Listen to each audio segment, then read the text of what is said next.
our next lesson in probability is talking about independent and dependent events. So a lot of what we've been working with is independent events. So compound events might be independent or dependent. So if an event is independent, then the occurrence of one event does not affect the likelihood that the other events will occur. So basically what that means is think about what the word independent means. Independent means that you are working alone, you are by yourself, you have it all done by yourself. And so like if we flip a coin 3 times, that would be considered an independent event, because it doesn't matter if I flip the coin once or twice, it doesn't change the outcome of the next event. We'll talk about what dependent event means a little bit later, but just know that independent event means that it is standing alone. It does not impact the next event from happening. So probability of independent events. In words, the probability of 2 or more independent events is the product, which means multiplication, of the probabilities of the event. So we are going to be looking at whatever A is and whatever B is. We're going to find the probability of A happening and the probability of B happening, and we're going to multiply them together. And it's the same thing if you add a third event to that. And so if we're talking about flipping a coin and getting heads, so we know that getting heads on a coin is 1/2. So it would just be 1/2 times 1/2, and that would be the probability of A and B happening. So let's go ahead and do this example together. Let's zoom in just a little bit there. So we are finding the probability of independent events. You spin the spinner and then you flip the coin. What's the probability of the spinning a prime number and flipping tails? So we have to figure out what the probability of each event is. So our first one is we are finding the probability of, this is huge, give me 1 second. That's too small. We'll go a little bigger. All right, we'll find the probability of spinning a prime number. So we want a prime number. If I look over here at my spinner, I know prime numbers are numbers that are only divisible by 1 in itself, and it does not include 1. And so out of these 5 numbers, 1 cannot be prime. 2 is prime because 2 is only divisible by 2 and 1. 3 is also prime. 4 is not because it's divisible by 2. And 5 is prime. And so looking at this, I see 3 favorable outcomes. I would be happy with a 2, 3, or 5. And that is out of 5 total outcomes, because I could get a 1, 2, 3, 4, or 5. And so that's going to be the probability of spinning a prime number. We also have to figure out what the probability of, let's see, flipping tails is. So we want to know what the probability of flipping tails is. On a coin, there's only 2 sides. So our favorable side is the tails. That is 1 out of 2. So we would be happy with 1 side out of 2 total possible outcomes. And so what we read up top just before this was all we're doing basically is multiplying the 2 probabilities together. So if you think back to our tables, it's where those tables cross up. So if I actually sat out there and listed, give me 1 second. All right, there is a rough table of what I'm talking about. So if we have this table and we put down the different possible outcomes of the spinner and of the coin, we're looking at where they cross. And so that's why this multiplication actually works. So anyways, we are multiplying those numbers out. So it's 3 over 5 times 1 over 2. And you should be able to see this in the table, but 3 of the spots, or 3 times 1, is our favorable. And there are 10 total, so 5 times 2 is 10. And so remembering that this is multiplication saves you a bunch of time from having to create a table like this one down here. And so these are independent events. They do not affect the other one. Just because I spin the spinner, it's not going to affect the outcome of flipping a coin.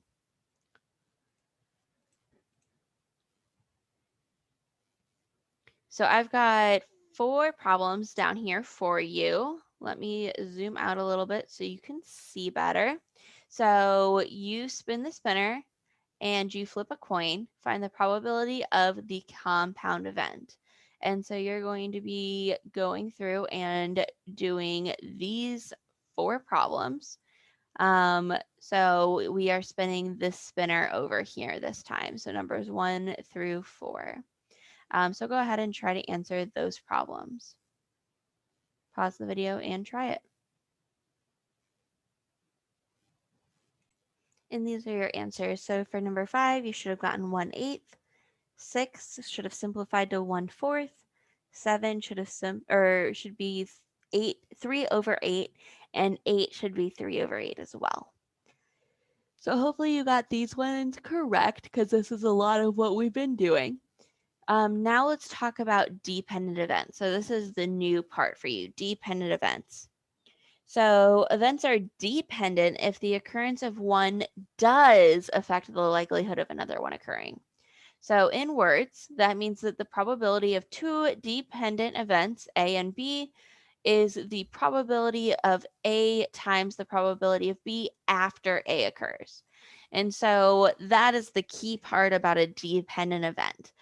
So something's going to happen. So a lot of times they talk about a deck of cards. So you take a card out and you just don't replace that card. So before, when we did event A, there were 52 cards in the deck.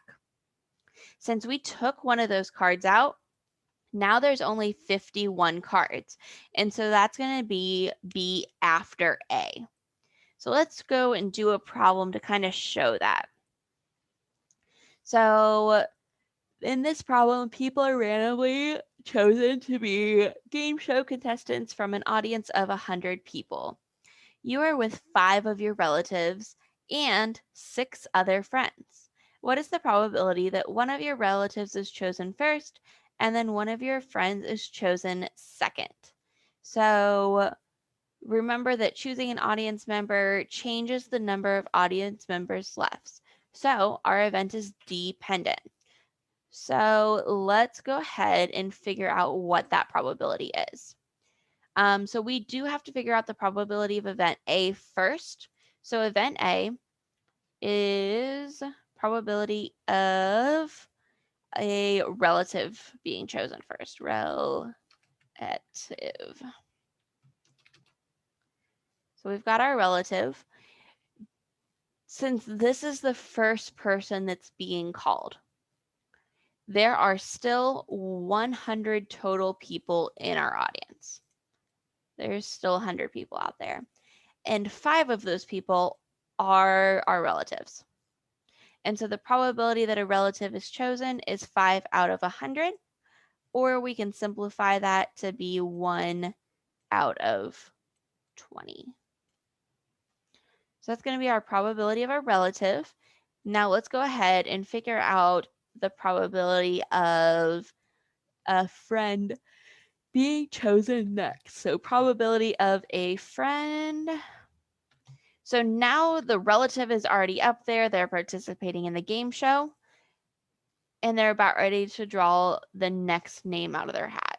So instead of there being 100 people, now we have 99 people. And then it tells us that we have 6 of our friends. Well, one of our relatives is gone, so we only have 4 more relatives left in the audience, but that doesn't affect the number of friends. So there's still going to be 6 friends.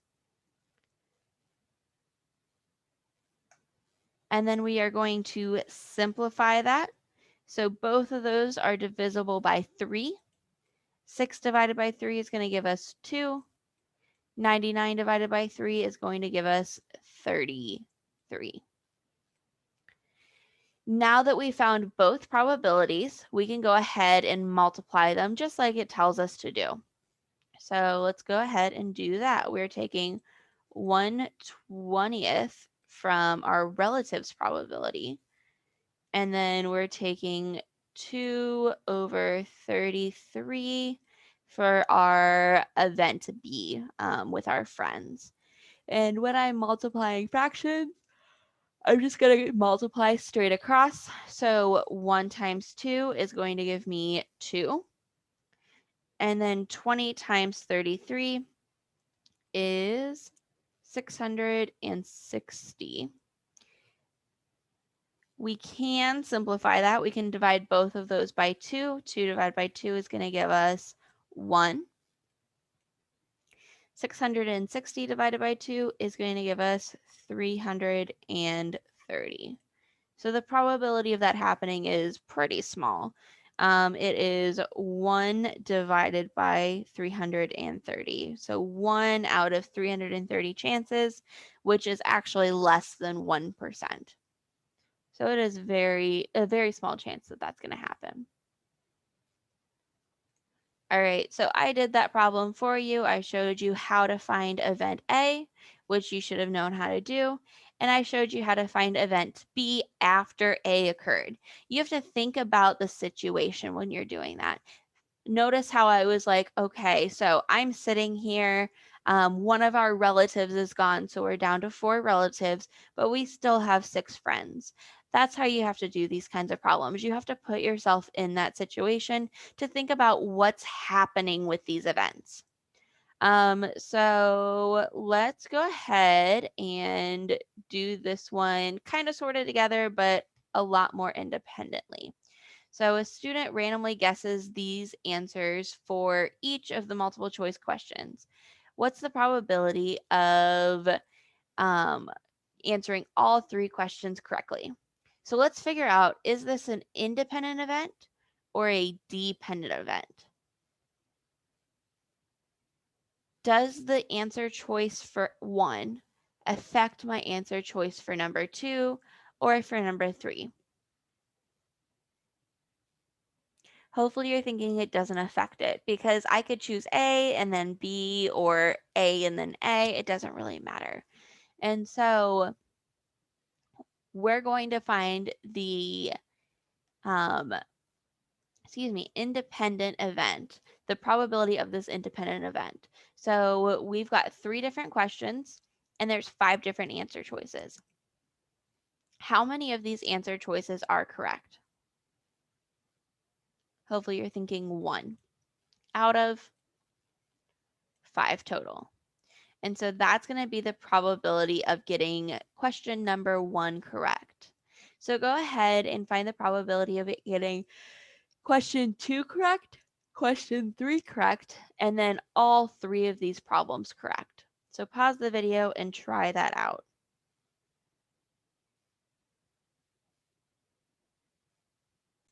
So either one of these answers would be correct, because you can write probability in a lot of different ways. So hopefully you ended up with 1 out of 125 as a percentage that is 0.8%, which is super, super low. So whenever you guys take a quiz and you get a really good grade and you're like, man, I just guessed on all of it, this is why teachers are like, there's no way you just guessed on it, because the probability of you guessing and getting such a good grade is so low. And so obviously there was some educated guessing there, at very least. And sometimes you just know your stuff. So I've got a couple more problems for you to do. So let's scroll over to make sure we can see it all. So you are randomly choosing one of these tiles over here. Without replacing the first tile, you choose a second tile. You're going to find the probability of the compound event. So these are all compound events. They are all dependent events as well, because you're not replacing the first tile. So go ahead and try these 4 problems on your own, pause the video, and then check your answers with me after.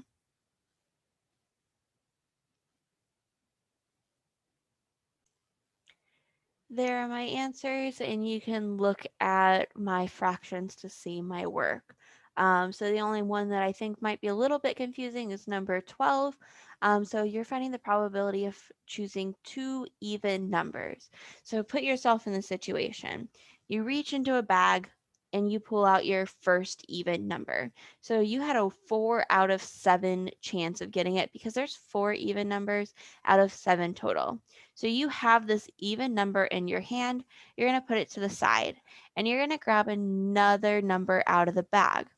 This time, since that first even number is over to the side, there are only 3 even numbers left out of 6 total.